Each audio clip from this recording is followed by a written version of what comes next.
नमस्ते रसिकहो, मी मनोज आहेर. भारतीय संस्कृतीनं हजारो वर्ष धर्म, अर्थ, काम, मोक्ष हे 4 पुरुषार्थ सांगितलेले. जगातील मानवी प्रगती तपासून पाहिली तर तिच्या मुळाशी सुद्धा अर्थ हे तत्वज्ञान आपणाला आढळून येतेच. अर्थप्राप्ती, परस्परांशी व्यवहार, आर्थिक विनियोग, गावगाडा, नगर, राष्ट्र यांचा कारभार चालवणे या प्रत्येक बाबतीत अर्थकारणाची भूमिका अतिशय महत्वाची.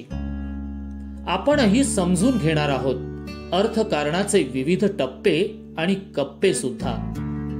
कारण कुठलाही समाज समृद्ध होण्यासाठी प्रत्येक व्यक्तीला आर्थिक दृष्ट्या साक्षर होणं गरजेचं असतं.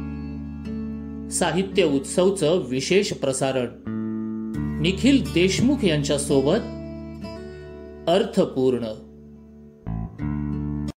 नमस्कार. साहित्य उत्सव परिवार प्रस्तुत विशेष सदर अर्थपूर्ण यामध्ये आपलं सर्वांचं मी निखिल सहर्ष स्वागत करतोय. आपण या आधीच्या भागात सेव्हिंग बँक अकाउंटचे प्रकार आणि त्याचे मोड ऑफ ऑपरेशन्स याबाबत माहिती मिळवली. दरम्यानच्या काळात आमचे मित्र राजेश यांची एक प्रतिक्रिया आली होती की HUF बाबत सुद्धा जाणून घ्यायचं होतं त्यांना. तो पण एक अकाउंट टाईप प्रकार आहे, परंतु HUF ही एक आपण इंडिव्हिज्युअल किंवा कंपनीज जशी एक एंटिटी आहे तशीच एक एंटिटी आहे आणि ते समजून सांगत असताना त्याला 10 ते 15 मिनिटांचा अवधी आपल्याला लागू शकतो. त्यामुळे एक विशेष एपिसोड आपण HUF वर या मालिकेच्या दरम्यान करणार आहोत. तर आज आपण ज्या संदर्भात जाणून घेणार आहोत ते आहे फिक्स्ड डिपॉझिट FD बाबत. परंतु तत्पूर्वी आपण आज गणिताच्या भाषेत बोलायचं झालं तर एक इंटरेस्टिंग फॅक्ट जाणून घेणार आहोत. 259 मल्टिप्लाइड बाय 39 आणि मल्टिप्लाइड बाय तुमचं सध्याचं जे काही वय असेल ते करा. तुमचं उत्तर, तुमचं वय जे आहे ते 3 टाइम येईल. एका उदाहरणावरून आपण समजू की जर आपण 259 गुणेला 39 गुणेला 23 केलं तर उत्तर येईल 23 23 23. म्हणजेच ते उत्तर असेल 2,32,323. परंतु ते आपण असंही वाचू शकतो 6 डिजिटचं उत्तर असेल 23 23 23.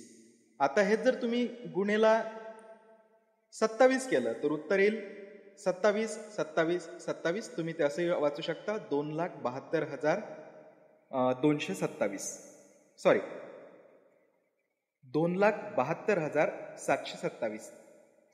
याला जर आपण मल्टिप्लिकेशन 1 ते 9 ने केलं तर उत्तर ते समजा 2 ने केलं तर 2,0,2,0,2 असं उत्तर येईल. परंतु 10 नंतर म्हणजे 9 नंतर 10 11 12 13 कुठलीही संख्या वापरली 259 गुणेला 39 गुणेला 13 केलं तर उत्तर येईल 13 13 13. हे 1,31,313 असं सुद्धा वाचलं जाऊ शकतं. तर ही एक इंटरेस्टिंग फक्त फॅक्ट होती. यानंतर आपण आपल्या आजच्या एपिसोडला सुरुवात करूया. फिक्स्ड डिपॉझिट म्हणजेच काय तर आपण त्याला मराठीमध्ये ठेवी सुद्धा म्हणतो, जी अल्पकाळाची, मध्यम काळाची आणि दीर्घ काळाची, शॉर्ट टर्म, मिडियम टर्म आणि लॉंग टर्म करिताची असू शकते. फिक्स्ड डिपॉझिट म्हणजेच एक आपली एक अशी गुंतवणूक झाली की ज्यावर परतावा हा निश्चित आहे. ज्या काही रेट ऑफ इंटरेस्टने जी काही मॅच्युरिटी व्हॅल्यू असेल ती आपल्याला निश्चित त्या काळानंतर मिळणारच आहे. जर आपण त्या मॅच्युरिटी व्हॅल्यूपर्यंत आपली फिक्स्ड डिपॉझिट त्या बँकेत किंवा पोस्ट ऑफिसमध्ये कुठेही तुम्ही ठेवली तर ती मिळणारच आहे. तर फिक्स्ड डिपॉझिटची मिनिमम आणि मॅक्सिमम व्हॅल्यू, याला मिनिमम व्हॅल्यू म्हटलं तर ती डिपेंड करतं की ग्रामीण भागात वेगळी आहे, शहरी भागात वेगळी आहे आणि बँक टू बँक किंवा post office to post office पण डिपेंड करू शकतं. वेगवेगळी अमाऊंट राहू शकते. फॉर एक्झाम्पल जर मिनिमम व्हॅल्यू ही शहरी भागात 1,000 असेल तर ती ग्रामीण भागात 1,000 असेल तर ती शहरी भागात 5,000 किंवा ग्रामीण भागात 500 असेल तर शहरी भागात 1000 अशा प्रकारची असू शकते. मिनिमम डेज 7 दिवसांपर्यंत असू शकतात आणि मॅक्सिमम डेज 10 वर्षांपर्यंत असू शकतात. दरम्यानच्या काळात तुम्ही या अमाऊंटपैकी कितीही अमाऊंटची कुठल्याही कालावधीकरिता फिक्स डिपॉझिट ही बँकेत करू शकता. बँकेचे जे रेट ऑफ इंटरेस्ट असतात ते वेगवेगळे टर्म्स असतात. समजा आता मिनिमम 7 दिवसाचा जर इंटरेस्ट असेल तर 7 दिवसानंतर 7 दिवस ते डॅश डॅश डेज, म्हणजे कुठली बँक 7 दिवस ते 15 दिवसाचं देऊ शकते, मग 15 दिवस ते 30 दिवस, मग 1 महिना ते 3 महिने, 3 महिने ते 6 महिने, म्हणजे या वेगवेगळ्या कालावधीकरिता वेगवेगळा रेट ऑफ इंटरेस्ट हा असतो. तो बँक टू बँक डिपेंड करतो. तो या बँकेचा तेवढा आहे म्हणून त्या बँकेचा तेवढाच असेल असं नाही. मग आपण येऊया मध्यमकालीन ज्या आहेत मिडियम टर्म करिता काय असतं. तर मिडियम टर्म आपण म्हणू शकतो की 1 वर्ष ते 2 वर्षाकरिताचे रेट, किंवा काही बँकांमध्ये 1 वर्ष ते 3 वर्षाकरिताचा कालावधी असू शकतो. हा झाला कालावधी. कालावधी हा कुठल्या बँकेत कुठल्याही प्रकारचा असू शकतो. जसं की आपण शॉर्ट टर्म बघितला, 7 दिवस ते 14 दिवस असू शकतो, 7 दिवस ते 1 महिना असू शकतो, 7 दिवस ते 45 दिवस असू शकतो, आणि त्यानंतरचा कालावधी हा 46 दिवस ते 80 दिवस असू शकतो, 90 दिवस असू शकतो, हा कुठलाही असू शकतो. आणि मीडियम टर्मचा जो आहे तो 1 वर्ष ते 2 वर्ष असू शकतो, 1 वर्ष ते 3 वर्ष असू शकतो, आणि दीर्घकालीन हा मग आपण म्हणू शकतो की 2 वर्ष ते 3 वर्ष, किंवा 3 वर्ष ते 5 वर्ष, आणि 5 वर्ष ते 10 वर्ष अशा प्रकारचा हा कालावधी असू शकतो. तो झाला लॉंग टर्म, दीर्घकालीन. आता फिक्स्ड डिपॉझिटचा जो रेट ऑफ इंटरेस्ट आहे तो सुद्धा बँक टू बँक हा वेगवेगळा असतो.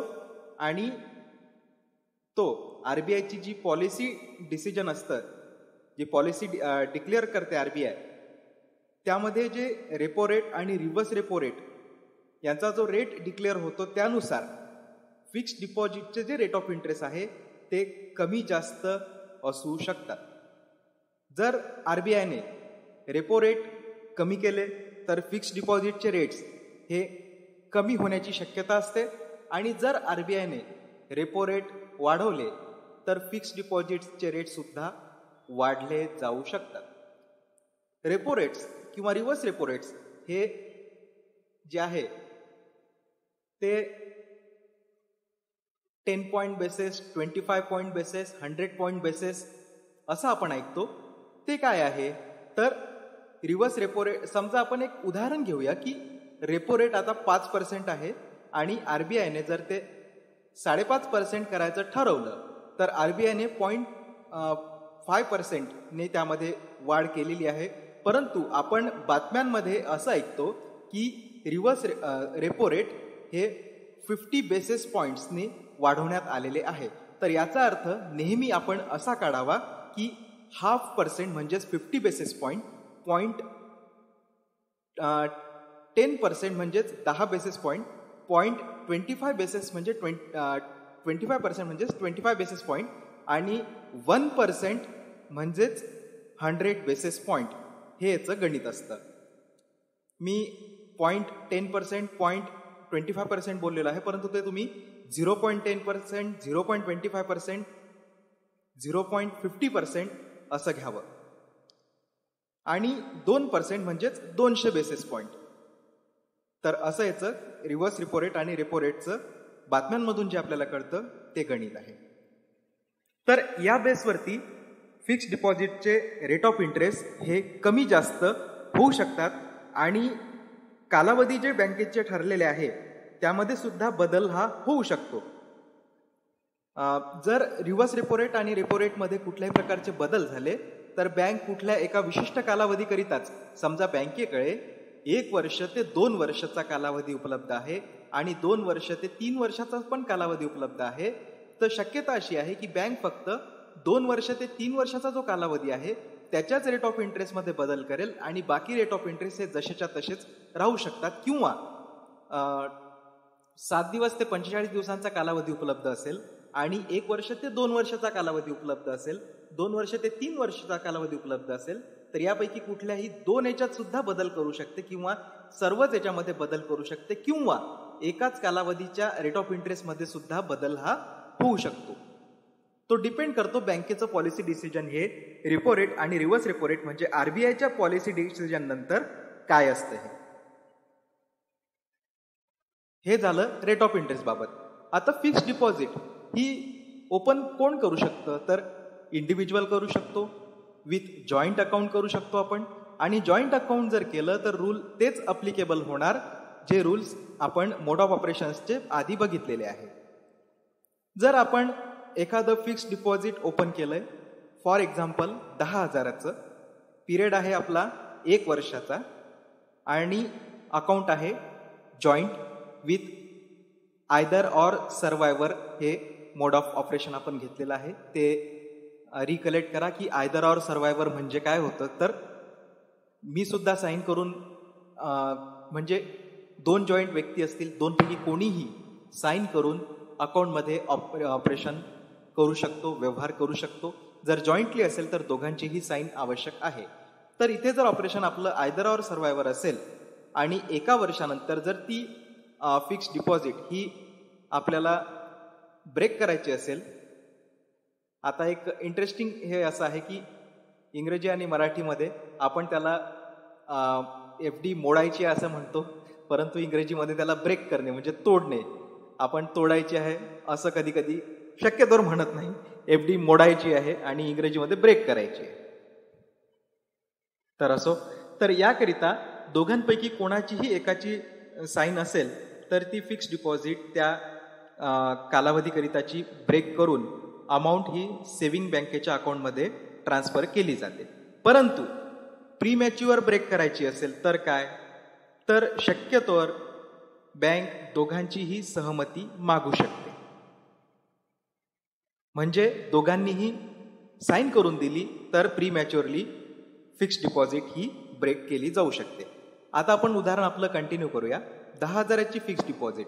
तर फिक्स्ड डिपॉझिट ही 2 प्रकारे केली जाऊ शकते, एक ऑनलाईन आणि दुसरं बँकेत प्रत्यक्ष जाऊन. फिक्स्ड डिपॉझिट ही कधीच कॅशमध्ये केली जाऊ शकत नाही. तुम्हाला तुमच्या सेव्हिंग बँकेच्या अकाउंटमध्ये तेवढा फंड ठेवावा लागतो आणि त्यानंतर तुम्ही ज्या कुठल्या मोडने ती करायची असाल, ऑनलाईन करायची असेल तर घरबसल्या करू शकता, अन्यथा बँकेत जाऊन एक फॉर्म भरून द्यायचा आणि कालावधी आणि जॉईंट असेल तर कोणासोबत जॉईंट करायचं आहे ते आणि नसेल तर सिंगल, हे भरून दिल्यानंतर फिक्स्ड डिपॉझिट त्या नावाने ओपन होते. फिक्स्ड डिपॉझिटचं जसं आपल्याला सेव्हिंग अकाउंटचं पासबुक मिळतं तसं पासबुक मिळत नाही. त्याचं एक सर्टिफिकेट मिळतं. त्या सर्टिफिकेटवर तुमचा फिक्स्ड डिपॉझिटचा अकाउंट नंबर, तुमची प्रिन्सिपल व्हॅल्यू, तुमची maturity value, date of maturity value आणि तुमच्या नॉमिनीचं नाव या गोष्टी अंकित केलेल्या असतात. फिक्स्ड डिपॉझिटला तुम्हाला नॉमिनी देण्याचा पर्याय असतो. हा नॉमिनी सेव्हिंग अकाउंटला जो दिलेला आहे तोच किंवा त्यापेक्षा वेगळाही आपण देऊ शकता. जर फिक्स्ड डिपॉझिट केलेल्या इस्माची डेथ झाली तर सेव्हिंग बँकेच्या अकाउंटमध्ये जो नॉमिनी दिलेला असेल त्याला सेव्हिंग बँकेत जो फंड असेल तो मिळेल आणि फिक्स्ड डिपॉझिटच्या अकाउंटमध्ये जो नॉमिनी दिला असेल त्याला फिक्स्ड डिपॉझिटच्या अकाउंटमध्ये जो पैसा असेल तो मिळेल. फिक्स्ड डिपॉझिट या एकापेक्षा अधिक सुद्धा ओपन केल्या जाऊ शकतात. एका व्यक्तीच्या नावावर नंबर ऑफ फिक्स्ड डिपॉझिट चे अकाउंट की नंबर ऑफ अमाऊंटने ओपन करता येऊ शकतं. आता आपण बोलूया TDS बाबत. एक सांगायला विसरलो होतो की फिक्स्ड डिपॉझिट जर तुम्हाला ओपन करायचं असेल आणि तुमच्याकडे पॅन कार्ड नसेल तर फार कठीण गोष्ट होऊन बसेल. फिक्स्ड डिपॉझिट अकाउंट ओपन करताना पॅन कार्ड हे आपल्याकडे असणं आवश्यक आहे. त्याचं कारण असं आहे की फिक्स्ड डिपॉझिटवर आधी ही लिमिट 10,000ची होती. तुम्हाला जो इंटरेस्ट मिळतो तो जर 10,000च्या वर जात होतात, आधी होतं ते, आता ती लिमिट ही 40,000ची झालेली आहे. जर 40,000च्या वर एका वर्षात आपलं फिक्स डिपॉझिट, रिकरिंग डिपॉझिट, सर्व डिपॉझिटचा इंटरेस्ट हा 40,000च्या वर जात असेल तर तो वर गेलेला इंटरेस्ट त्यापैकी 10% TDS म्हणजे tax deduction at source TDS हा बँक कट करते. या केसमध्ये असं आहे की जर आपण पॅन कार्ड दिलेलं असेल आणि जर TDS हा कट झाला तर तो 10% कट होईल, प्लस बँक इन्कम टॅक्सला तुमच्या पॅनच्या अगेन्स्ट तो TDS कट झाल्याचं कळवेल. म्हणजे आपण फाईल रिटर्न बाबत सुद्धा आपण एक एपिसोड करणारच आहोत, तर त्यावेळी त्याबाबत जाणून घेऊया. तर आपण फाईल रिटर्न करून तो TDS प्राप्त करून घेऊ शकतो.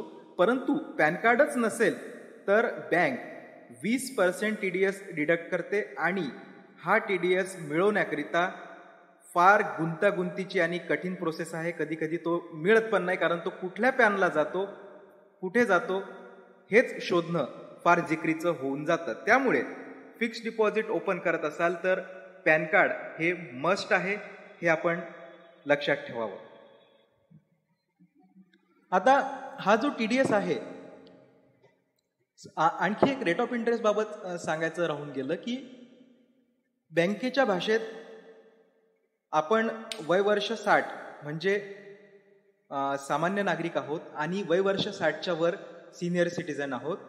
तर सिनियर सिटीजन्स करिता बँक स्पेशली एक रेट देऊ शकते, म्हणजेच जो सामान्य नागरिकांना असतो त्यापेक्षा 0.5% किंवा 1% हा डिपेंड करतो की बँकेने कसा दिलेला आहे, किंवा 0.5%च शक्यतोवर दिला जातो.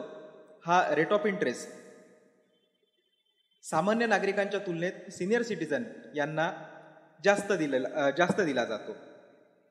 जर सामान्य नागरिक म्हणून 1 वर्ष ते 3 वर्षाच्या ठेवीवर व्याज हे सध्या 5.25% असेल तर सिनियर सिटीजन करिता ज्यांचं वय वर्ष 60 आणि त्याच्या वर आहे त्यांच्याकरिता तो 5.75% एवढा असू शकतो. आता आपण बघूया की यावरती टॅक्स लायबिलिटी ही कशी लागते. मी आधी सांगितलं आहे की आपल्याकडे पॅन कार्ड असेल तर ती टॅक्स लायबिलिटी ही आपली असते. म्हणजेच काय, तर आपल्या पॅन कार्डच्या अगेन्स्ट जर TDS कट झाला तर बँक इन्कम टॅक्सला कळवते. परंतु पॅन कार्ड नसेल तर मग फार मोठी एक ती जोखीम असते. तर ती टॅक्स लायबिलिटी अशी असते की बँक ॲटोमॅटिक आपल्या फिक्स्ड डिपॉझिटमधनं TDS कट करून घेतं. परंतु इथे 2 ऑप्शन्स आहेत, एक सामान्य नागरिकांकरिता आणि एक सिनियर सिटीजन्सकरिता, की त्यांना बँकेला असं कळवू शकतात ते की माझा टॅक्स हा बँकेने कट करू नये. बँकेला जर तुम्ही ते फॉर्म्स आहेत 2 ते भरून दिले तर ही लायबिलिटी ही आपली स्वतःची असणार आहे. बँकेची कुठल्याही प्रकारची रिस्पॉन्सिबिलिटी मग इथून असणार नाही. सामान्य नागरिकांकरिता ज्यांचं वय 60च्या कमी आहे यांच्याकरिता तो फॉर्म आहे फॉर्म 15G, आणि ज्यांचं वय हे 60च्या वर आहे, सिनियर सिटीजन 60 किंवा त्यापेक्षा अधिक आहे, त्यांच्याकरिता तो फॉर्म आहे फॉर्म क्रमांक 15H. हे लक्षात ठेवण्याकरिता सोपी गोष्ट म्हणजे ABCD मध्ये G आधी येतो आणि 60च्या आधी 59 येतं, म्हणून वय वर्ष 59 पर्यंतच्या लोकांनी 15G हा फॉर्म भरून द्यायचा आहे. H हे नंतर येतं. वय वर्ष 60 आणि त्याच्या वरील व्यक्तींनी फॉर्म क्रमांक 15H हा भरून द्यायचा आहे, ज्यामुळे बँक तुमचा TDS कट करणार नाही आणि तुमची पूर्ण रिस्पॉन्सिबिलिटी असेल मग इथून पुढे की अदर इन्कम तुमचं कसं आहे. फाईल रिटर्न करत असताना तुम्हाला सर्व दाखवून ती तुमची रिस्पॉन्सिबिलिटी असेल. बँक कुठल्याही प्रकारचं त्यामध्ये रिस्पॉन्सिबल असणार नाही. जर बँकेने TDS कट केला तर बँक तुम्हाला ते वर्ष संपल्यानंतर एक TDS सर्टिफिकेट, इंटरेस्ट सर्टिफिकेट देतं, ज्याच्या बेसवर आपण फाईल रिटर्न करून तो टॅक्स लायबिलिटी जर आपल्याला नसेल किंवा आपली काही इतर गुंतवणूक असेल तर काही दाखवून तो टॅक्सचा परतावा हा इन्कम टॅक्स रिटर्न फाईल करून मिळवू शकतो. काही टर्म्स आपल्याला इथे समजून घेणे आवश्यक आहे. आता हे जे वर्ष चालू आहे हे आहे 2021. आपल्याला जर कोणी 31 मार्चला हा एपिसोड अपलोड होणार आहे आपला, तर तोपर्यंतचं मी सांगतोय की आपण अज्युम करूया आज 31 मार्च 2021 आहे. आपल्याला जर कोणी विचारलं प्रिव्हियस फायनान्शियल इयर काय होतं, तर प्रिव्हियस फायनान्शियल इयर होतं 2019-20. करंट फायनान्शियल इयर काय आहे, तर करंट फायनान्शियल इयर आहे 2020-21. आणि असेसमेंट इयर काय आहे, तर assessment year is always next to the current financial year. ते असेल 2021 आणि 22. हेच जर तुम्हाला कोणी 1 एप्रिलला विचारलं तर प्रिव्हियस फायनान्शियल इयर हे चेंज होऊन जाणार. Previous financial year on 1 April 2021 will be 2019-20. Current financial year will be 2021-22 and assessment year will be 2022-23. हे डिटेल्स आपल्याला फॉर्म क्रमांक 15G आणि H भरून देताना लागू शकतात. सोपं आहे लक्षात ठेवण्याकरिता. प्रिव्हियस म्हणजे आधीचं, करंट म्हणजे सध्याचं आणि असेसमेंट म्हणजे नंतरचं. आता महत्वाचा प्रश्न हा येतो की 15G आणि 15H क्रमांकाचे फॉर्म हे कधी भरून द्यायचे. तर मोस्टली एप्रिल महिना आता चालू होतोय, तर आता एप्रिल महिन्याचं जे करंट इयर आहे, जे येईल करंट फायनान्शियल इयर 21 आणि 22 या वर्षाकरिताचे फॉर्म्स हे शक्यतोवर आपण एप्रिल महिन्यातच भरून द्यायला हवे. ज्यामुळे असं होतं की आपला जो TDS बँक कट करणार असते तो कट करणार नाही. तुमच्या फिक्स्ड डिपॉझिटची मॅच्युरिटी डेट जी असते त्या दिवशी इंटरेस्ट क्रेडिट होतो फिक्स्ड डिपॉझिट अकाउंटला जो आपला असेल तो, आणि त्यावर एलिजिबल असेल तर टॅक्स सुद्धा कट केला जातो. हा टॅक्स मोस्टली जे आपले 4 क्वार्टर्स आहेत तो क्वार्टरली सुद्धा एखादी हायर अमाऊंट जर असेल तर डिडक्ट हा होऊ शकतो. तो टॅक्स डिडक्ट होऊ शकतो 30 जूनला, 30 सप्टेंबरला, 31 डिसेंबरला आणि 31 मार्चला.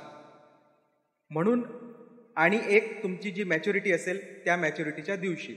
म्हणून जर आपण एप्रिल महिन्यात फॉर्म भरून दिला तर त्या वर्षाकरिता कुठलाही TDS हे बँक जर एलिजिबल नसेल तर बँक डिडक्ट करणार नाही. हे प्रोटेक्शन तोपर्यंत मिळेल जोपर्यंत तुमच्या कुठल्याही फिक्स्ड डिपॉझिट रिन्युअल करिता येत नाही. जर तुम्ही एप्रिल महिन्यात फॉर्म भरून दिला आणि तुमची फिक्स्ड डिपॉझिट 31 ऑगस्टला रिन्यू झाली तर 31 ऑगस्ट नंतर तुम्हाला पुन्हा फॉर्म भरून द्यावा लागू शकतो. किंवा जर तुम्ही एप्रिलला फिक्स्ड डिपॉझिटचा फॉर्म भरून दिला आणि जुलै महिन्यात कितीही तारखेला एखादं नवीन फिक्स्ड डिपॉझिटचं अकाउंट ओपन केलं तर त्या दिवशी सुद्धा तुम्हाला हा फॉर्म भरून द्यावा लागेल 15G आणि 15H ज्या कुठल्या तुम्ही वयाच्या कॅटेगरीमध्ये येत असाल त्यानुसार. रिन्युअल हा एक शब्द इथे आलेला आहे. रिन्युअल म्हणजे काय, तर आपण जी फिक्स्ड डिपॉझिट बँकेत ओपन करतो तेच आपलं उदाहरण कंटिन्यू करूया की 10,000चं फिक्स्ड डिपॉझिट आपण 1 वर्षाकरिता ओपन केलं होतं समजा 15 जुलै 2020ला, तर ते अकाउंट जे आहे ते 15 जुलै 2021ला 365 दिवसांचं असल्यामुळे मॅच्युअर होईल. परंतु त्याला 3 प्रकारचे आपण इन्स्ट्रक्शन्स हे देऊ शकतो. ते सब्जेक्ट टू चेंज, तुम्ही कधीही ते चेंज सुद्धा करू शकता.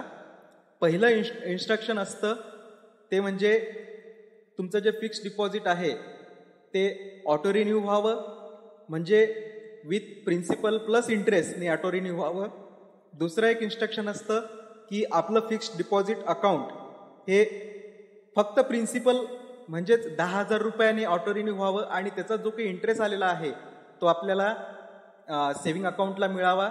आणि आणखी एक असतं ते म्हणजे ऑटो रिन्यू न होता सरळ प्रिन्सिपल प्लस जो काही इंटरेस्ट असेल ते सेव्हिंग बँक अकाउंटला आपण घेण्याचे. हे 3 पैकी कुठलंही इन्स्ट्रक्शन आपण फिक्स्ड डिपॉझिट ओपन केल्यानंतर कधीही बँकेला देऊ शकतो. फिक्स्ड डिपॉझिट ओपन केल्यानंतर त्यामध्ये 2 प्रकार असतात. एक असतं STDR आणि एक असतं TDR. STDR म्हणजे स्पेशल टर्म डिपॉझिट अकाउंट यामध्ये असं होतं की अकाउंट ओपन केलेलं आहे तर ते ज्या कालावधीसाठी आपण दिलेला आहे, मोस्टली 6 महिन्यानंतर STDR हे 6 महिन्याचा जो कालावधी असतो तो मिनिमम असतो STDR करिता मोस्टली केसेसमध्ये.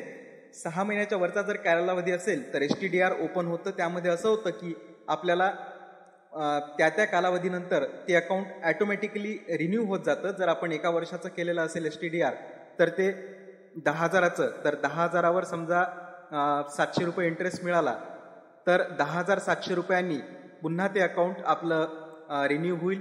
त्याच्या नेक्स्ट इयर 10,700वर जो इंटरेस्ट मिळाला असेल, फॉर एक्झाम्पल 900 रुपये मिळाला, तर 10,700 प्लस 900 जी व्हॅल्यू झालेली आहे 11,600, त्या व्हॅल्यूनी ते अकाउंट रिन्यू होईल. TDR मध्ये आपण 6 महिन्यानंतर पर्यंत तर शॉर्ट टर्म असतं, पण आपण जर 1 वर्षाचं फिक्स्ड डिपॉझिट अकाउंट ओपन केलंय 10,000चं आणि आपण त्यामध्ये त्यावरती जो येणारा इंटरेस्ट आहे तो इंटरेस्ट मंथली, क्वार्टरली, बायॲन्युअली म्हणजे वर्षातनं 2दा, 6 महिन्यातनं 1दा आणि at the time of maturity आपण आपल्या खात्यात देण्याचं बँकेला इन्स्ट्रक्शन देऊ शकतो. जर आपलं इन्स्ट्रक्शन हे क्वार्टरली दिलं असेल आपण, तर 3 महिन्यातनं 1दा जो इंटरेस्ट टोटल समजा 700 रुपये असेल येणारा, तर त्याला डिवायडेड बाय 4 किंवा काही थोडंफार कमी जास्त what ever will be the calculation, तो तुमच्या सेव्हिंग अकाउंटला येतं आणि एका वर्षाने ती फिक्स्ड डिपॉझिट आपली रिन्यू होत जाते. त्याला म्हणतात TDR टर्म डिपॉझिट.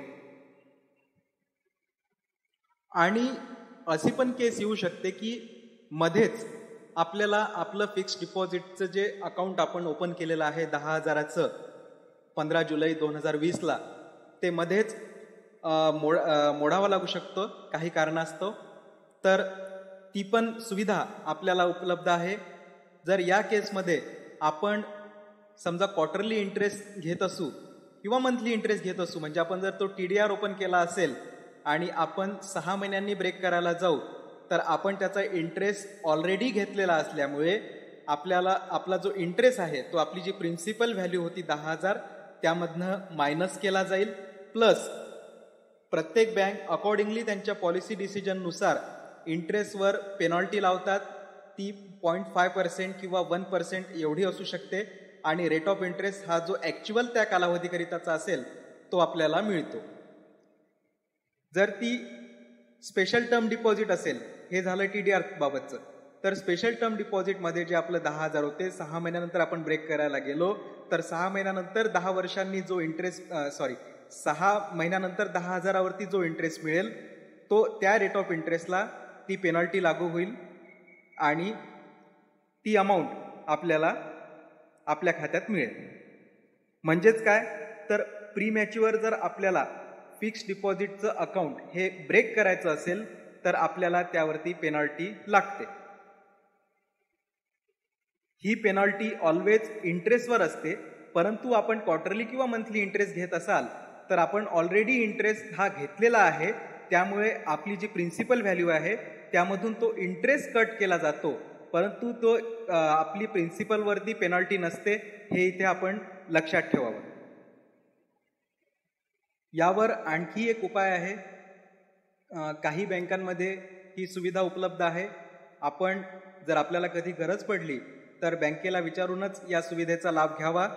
ही सुविधा म्हणजे जर आता आपल्याकडे 10,000चं फिक्स्ड डिपॉझिट अकाउंट आहे, आपलं तेच उदाहरण आपण कंटिन्यू करूया जे 15 जुलै 2020ला आपण केलं होतं. तर त्यामध्ये जर आपल्याला 5,000ची अचानक गरज भासली डिसेंबर 2020ला आणि आपण हे ठरवूया की समजा आता आपल्याला ते ब्रेक करायचं आहे, परंतु इंटरेस्टवर पेनल्टी लागेल आणि आपल्याला गरज 5,000चीच आहे, तर आपण त्या फिक्स्ड डिपॉझिटच्या अगेन्स्ट म्हणजे त्याला लीन ठेवून त्याच्या अगेन्स्ट आपण लोनसुद्धा घेऊ शकतो. हे लोन तुमची जी फिक्स्ड डिपॉझिटची रक्कम आहे, प्रिन्सिपल आहे, त्याच्या 90%, 80%, 85% काय द्यायची ते बँकेचं डिसिजन असतं आणि त्याच्यावर जो इंटरेस्ट असतो तो तुमच्या फिक्स्ड डिपॉझिटला जो इंटरेस्ट बँक देते त्याच्यापेक्षा 0.5% किंवा 1% एक्स्ट्रा बँक घेऊ शकते. जर आपल्याला वाटते की 5,000ची गरज आपल्याला फक्त 2 महिन्याकरिताच आहे, त्यानंतर आपल्याकडे पैसे येणार आहेत, तर आपण बँकेला विनंती करून त्या फिक्स्ड डिपॉझिटच्या अगेन्स्ट ते फिक्स्ड डिपॉझिट ब्रेक न करता लोन सुद्धा घेऊ शकतो आणि आपल्याकडे जे काही नंतर पैसे येतील ते नंतर भरून देऊन ते लोन अकाउंट आपण बंद करून देऊ शकतो. त्यामुळे होईल असं की आपली इंटरेस्टवरची पेनल्टी लागेल आणि त्या लोन आपण 2च महिने वापरल्यामुळे जो आपल्याला इंटरेस्ट लागेल तो सुद्धा कमी असेल.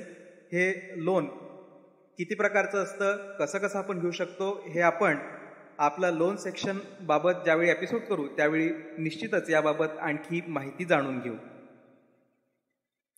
तर एकंदरीतच हे होतं फिक्स्ड डिपॉझिट बाबतचं आपलं आजचं विवेचन. यामध्ये सुद्धा काही कमी राहिलं असेल किंवा अनवधानाने काही सुटलं असेल, काही चुकीचं झालं असेल तर माझे बरेच मित्र इथे आहेत जे मला कधीही करेक्ट करू शकतात, त्यांच्या प्रतिक्रिया देऊ शकतात. त्या स्वागतार्थ आहे. आपण कृपया यामध्ये काही ॲड करायचं असेल किंवा काही राहिलं असेल तर आपल्या प्रतिक्रिया या जरूर द्याव्या अशी मी माझ्या त्या सर्व मित्रांना विनंती करतो. आणि जर काही आणखी राहिलं असेल किंवा आणखी या व्यतिरिक्त काही असेल तर पुढचा एपिसोड जो आहे तो चालू करण्यापूर्वी मी ते निश्चितच घेईल. आता इथेच थांबतो. नमस्कार, धन्यवाद.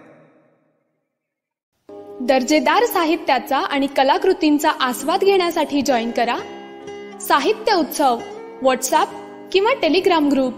जॉईन करण्यासाठी संपर्क करा 98 81 60 20 25 या क्रमांकावर. संपर्क क्रमांक पुन्हा एकदा 9881 60 2025. साहित्य उत्सव हे यूट्यूब चॅनल आजच सबस्क्राईब करा. साहित्य उत्सवच्या फेसबुक पेजला जरूर भेट द्या, कारण ज्ञान आणि मनोरंजन यांचं अतूट नातं म्हणजे साहित्य उत्सव.